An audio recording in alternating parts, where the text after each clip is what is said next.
好来，正大的消息，继续来看，民众党的党主席黄国昌最近被指控，为2022年开始指挥着九仔集团，军中偷袭着民进党的政治人物。平面媒体今仔日搁来压空，讲黄国昌疑似利用亲戚做人头，成立着开苏国际公司，付薪水予旗下的九仔记者。再加上这个香港冇共名的公司，所以引起着外界的质疑，是不是有香港的资金来介入？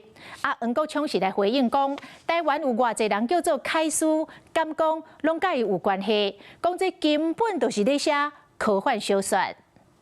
民众党的主席黄国昌封野了派人共偷袭甲群众了后，头一摆出现伫镜头前，是讲网络媒体搁在野了。指控至4年1月，行政院公务车驾驶驶车出门，发现后壁车甲对轨路，司机就调工驶入要尾行，一个女子落车搁点毋知，司机怎甲对方的车牌号码记落来？过两天，驾驶在政委张景心出门，又搁发现共一台轿车插伫咧行政院后门，车顶载的就是前一天的迄个女子。那安尼，听讲共一个集团嘛捌甲郭文铁偷袭，也将相片回报给黄国昌，所那个黄国昌就加入民众党，去接人家的隐私啊，人家过个马路扶人家过街，结果去影射人家有婚外情，吹哨者保护协会啊不搞这种狗仔的行径。黄国昌唔承认金总偷袭的集团甲伊有关系。真正民进党立委王义川野了，去年甲偷袭的人是开苏国际请的。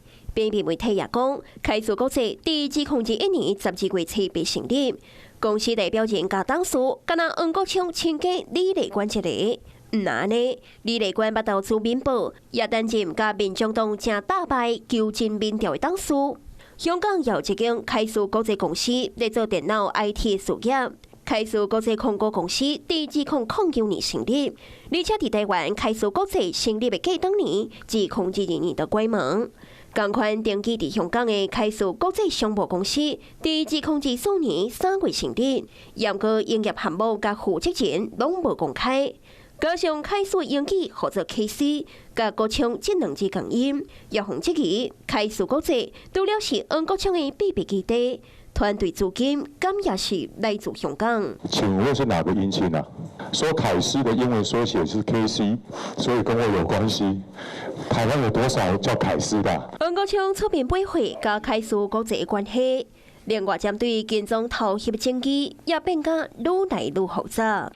Hello， 我是张新文。想要抢先掌握最及时的新闻资讯吗？赶快订阅、按赞、开启小铃铛，锁定华视新闻 YouTube 频道。